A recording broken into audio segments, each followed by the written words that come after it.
மல்லி 2 ரூபாய் உன் குந்தலேறி உதிரும் பூ கோடி ரூபாய் பஞ்சு மிட்டாய் 5 ரூபாய் நீ பாதி தின்று தந்ததால் லட்ச ரூபாய்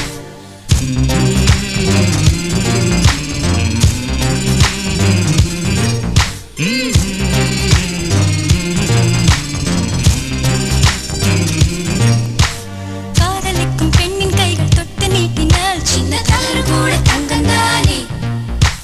காதலிக்கும் பெண்ணின் வண்ண கண்ணம் ரெண்டிலே மீண்டும் பருவம் கூட பவழம் தானே சிந்தும் வேர்வை